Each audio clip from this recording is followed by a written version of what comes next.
Oh my gosh. Authorities on Friday said investigators have uncovered what could be possible human remains after a vehicle explosion rocked Nashville, Tennessee on Christmas morning in what police say may have been a, quote, intentional act. Nashville Police Chief John Drake. We have found tissue that we believe could be remains. Police had earlier said it was uncertain whether anyone was inside the recreational vehicle when it exploded. The parked motorhome exploded in downtown Nashville early Friday morning, minutes after a recorded announcement emanating from the vehicle warned of a bomb. The recorded voice warning, shared widely on social media, said, quote, "This area must be evacuated now. If you can hear this message, evacuate now." Buildings were destroyed and at least 3 people were injured in the explosion. Police reported seeing the vehicle and hearing the warning when they responded to an emergency call of shots fired in the downtown tourist area.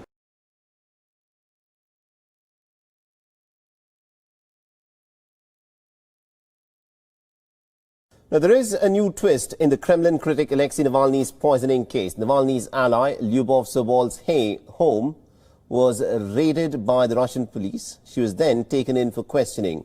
Now, Lyubov Sobol has been accused of trespassing with the use of violence or a threat to use it at an FSB agent's home.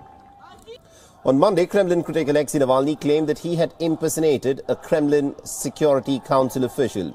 He posted a recording of the long conversation on his YouTube channel. He did this to unravel the truth behind his poisoning with a toxins expert with the FSB. The conversation revealed that poison was placed in his underwear in August to kill him. The Russian authorities allege that Lyubov Sobol threatened the person whom Navalny claims took part in his alleged poisoning. The Sobol's apartment was then raided. Her phone remains switched off. She was questioned for several hours.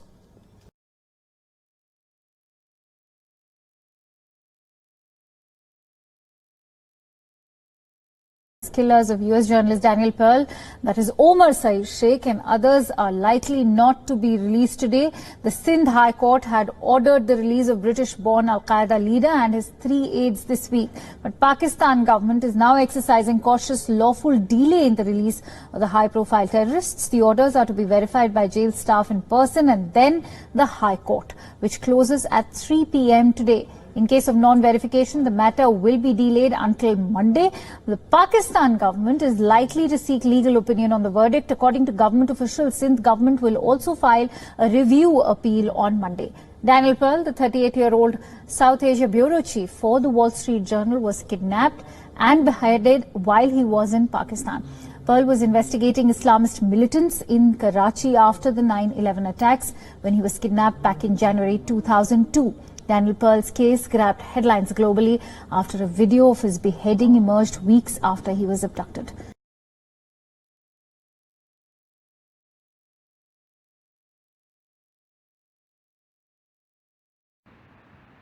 Britain deployed extra military personnel to the port of Dover on Friday, their Christmas task to help clear the queues of lorries since cross-channel travel was reinstated for drivers who get a negative COVID-19 test.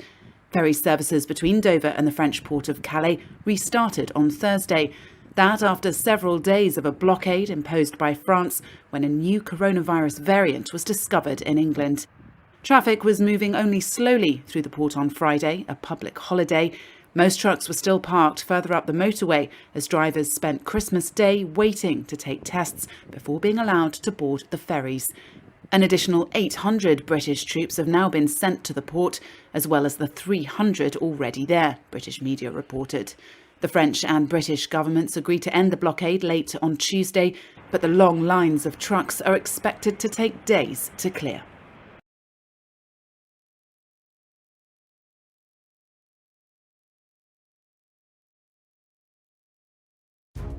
Russia is going to revive a Soviet-era lab in order to test weapons in extreme cold conditions. President Vladimir Putin has touted the Arctic as a vital region for Russian interests as climate change makes it more accessible. The Central Scientific Research Institute for Precision Machine Engineering that makes weapons for Russia's military said it had restored testing chambers to simulate extreme conditions. The simulated conditions include extreme heat, cold, and wet weather. The testing chambers lost funding after the Soviet breakup in 1991 and fell into a state of disrepair. After renewing its certification, the state-of-the-art lab can now test, fire small arms as well as special grenade launchers and small cannon armaments at temperatures of between -60 and +60 degrees Celsius.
Como se me hacía conocido, yo no le he visto a este muchacho. No, y las alarmas.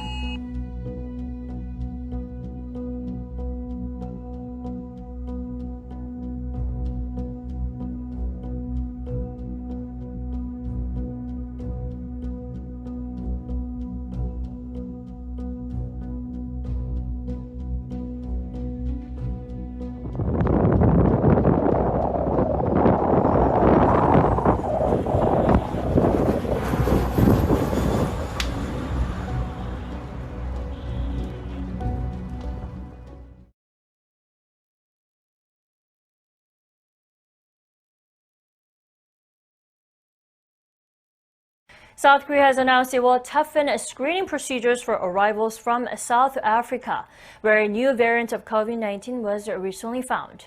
According to the Korea Central Disease Control Headquarters on Saturday, they'll be required to take an additional test when the 2-week quarantine ends. The KCDC will also conduct a whole genome sequencing test on arrivals who test positive for COVID-19 to prevent the variant of the virus from entering the nation. The variant has not been detected yet, but the government is still waiting for results from examinations of 7 people who arrived from South Africa that have tested positive for the virus.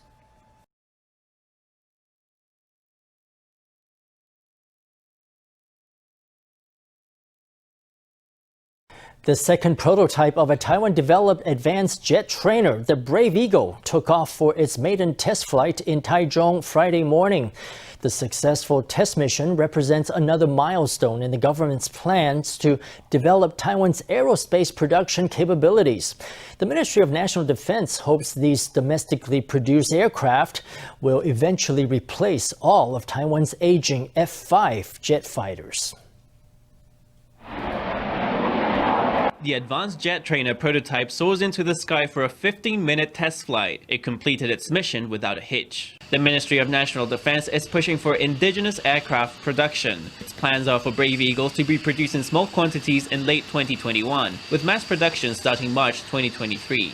The ministry expects to deliver all 66 planes by the end of 2026.